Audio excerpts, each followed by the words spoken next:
Hello everyone, welcome to Nucleon coaching. अगर आप NEET 2026 की तैयारी कर रहे हैं तो ये वीडियो आपके लिए एक्सट्रीमली इम्पोर्टेंट होने वाला है।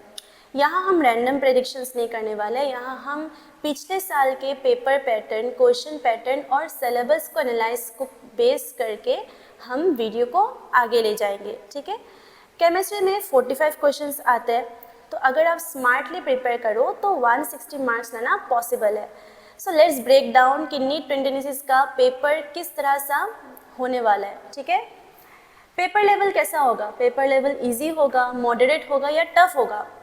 क्योंकि दिखा गया था कि 2024 और 2025 में बहुत ज़्यादा डिफरेंट था दोनों पेपर। ठीक है, सो इस बार एनटीए हमारे लिए जो पेपर लाने वाला है वो बैलेंस्ड एंड लेंदी पेपर लाएगा। ठीक है, फुल ऑफ कंसेप्चुअल होने वाला है, लेकिन ज़्यादा टफ क्वेश्चंस नहीं दिए जाएंगे। ठीक है, it will be not so much tough. The paper pattern will be filled with statement based, diagram or graph based, assertion reasoning and match the following based. Okay, NTA क्या test करना चाहता है? NTA हमारा time management test करना चाहता है इस बार। ठीक है, कितना एक्यूरेट लेवल है हमारा वो टेस्ट करेंगे। एंड ज़्यादा डिफ़िकल्ट लेवल भी नहीं देने वाला है, क्योंकि लास्ट ईयर तो बहुत ज़्यादा डिफ़िकल्ट पेपर आया था। ठीक है, जेईई मेंस के लेवल का आया था। सो ऑब्जर्वेशंस एंड प्रूफ को अगर हम देखें तो 3 साल का एनालिसिस करके हमने यहाँ पे आपको एक ग्राफ दिया जा रहा है। यहाँ पे हम कंटेंट्स अगर देखें कि किस तरह का कंटेंट पेपर में दिया जाता है, एमसीक्यूज रहता है, एसर्शन रीजनिंग रहता है, graph based, match the following रहता है और लॉन्ग बेस्ड क्वेश्चंस रहते हैं, जहाँ पे स्टेटमेंट बेस्ड और मल्टीपल स्टेटमेंट बेस्ड क्वेश्चंस दिया जाता है। तो 2023 में एमसीक्यूज कितने आए थे? 41, 24 में 35, 25 में 27। एसर्शन रीजनिंग 23 में 4 आए थे, 2024 में तो दिखे ही नहीं थे, 2025 में 1 था।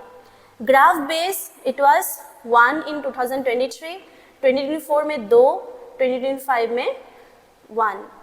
Match the following it was 2 इन 2023, 2024 में 7 दिए गए थे, 25 में फिर से 6 क्वेश्चंस दिया गया था। और लॉन्ग बेस क्वेश्चंस 2023 में 2 थे, 24 में 7 थे, लेकिन 25 में 10 क्वेश्चंस दिए गए थे। ठीक है, तो इससे हम ये प्रेडिक्ट कर सकते हैं कि लॉन्ग बेस क्वेश्चंस आने वाला है, फिर से assertion reasoning रहना वाला है, diagram based, graph based questions it will be there. Okay, so we have to attempt those questions. So how to make our plan? So the very first thing is you have to be master on your subject. Okay, you have to be master on the chapter, the topic, the basic topic should be clear. You have to do most repeated topics first. जो भी topic repeatedly NEET में दिए जाते हैं उन्हें हमें thoroughly practice करना पड़ेगा। Try to solve at least 45 question per subject every day. ठीक है, क्योंकि ऐसा तो नहीं है कि सिर्फ केमिस्ट्री पढ़ना है, फिजिक्स भी पढ़ना है, बायोलॉजी भी पढ़ना है। We have to attempt at least 180 questions in 2.5 hours. Okay, so strategy कैसे रहने वाला है?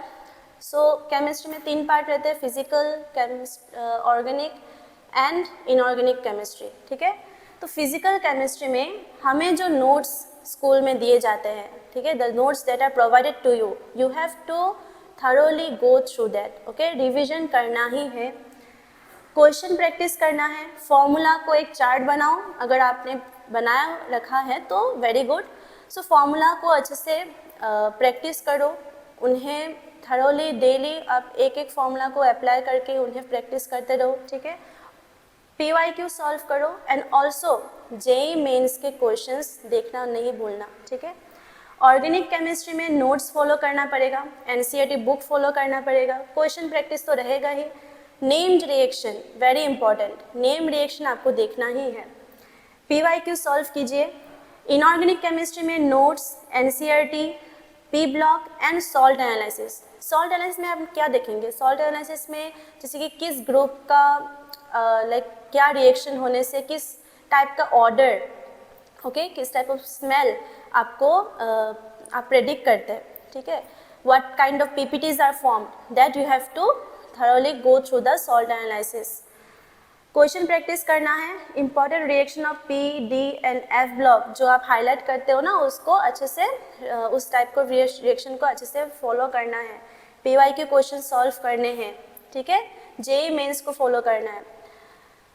So there are almost 24 chapters, okay, 24 chapters in chemistry.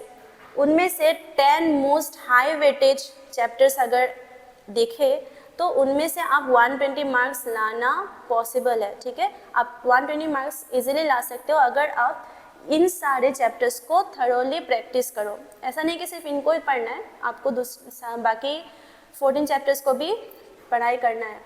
So organic में GOC आपको देखना ही है, hydrocarbons, aldehyde, ketone and carboxylic acid, biomolecules. So इनमें से आपको क्वेश्चंस रैंडमली लाइक आपको देखते ही है, ठीक है। वहाँ पे इन 4 चैप्टर्स ऑर्गेनिक के पार्ट से आपको दिखाई देगा। फिजिकल में केमिकल काइनेटिक्स आपको पढ़ाई करना है। उनमें से टॉपिक्स किस किस टॉपिक से लाइक रिपीटेडली क्वेश्चंस पूछा जाता है, वो है first order reaction, Arrhenius equation और ग्राफ बेस्ड क्वेश्चंस रहते हैं, ठीक है। सॉल्यूशन से कंसेंट्रेशन टर्म, कोलिगेटिव प्रॉपर्टीज दिया जाता है, उनमें से न्यूमेरिकल्स आपको देखने को मिलेंगे। और जैसे कि कोलिगेटिव प्रॉपर्टीज के अंदर ही आपको मोल कंसेप्ट भी इंक्लूड रहेगा, ठीक है। एंड एटॉमिक स्ट्रक्चर में Bohr model and quantum number is also important. Inorganic chemistry में पीरियोडिक टेबल में हमें क्या देखना है, हमें ट्रेंड फॉलो करना है कि ionisation enthalpy, electronegativity, atomic radius, electron gain enthalpy का ट्रेंड किस तरह से होता है वो आपको देखना है। केमिकल बॉन्डिंग में bond parameter, MOT, hybridisation and VSEPR theory, these are important topics of chemical bonding. Coordination compound में CFT। So these are 10 chapters from which maximum number of questions are seen, okay. So you have to go through the chapters, you have to go through the PYQs of NEET 2025, 4 and 3. Also do not forget to practice JEE mains question, क्योंकि last time हमने देखा कि NTA JEE को follow कर रहे हैं, तो हमारा थोड़ा सा लेवल आप करना पड़ेगा अभी, ठीक है। NCERT बुक फॉलो करो, NCERT को फॉलो करके थोड़ा सा अपना लेवल को आप करो, ठीक है। और if you want any topic, if you have any doubt in this particular topic, please comment in the comment section। और अगर वीडियो को आपको अच्छा लगा तो लाइक कीजिए और आपके क्लासमेट्स को शेयर कर दीजिए, ठीक है। Thank you, see you in the next class, thank you.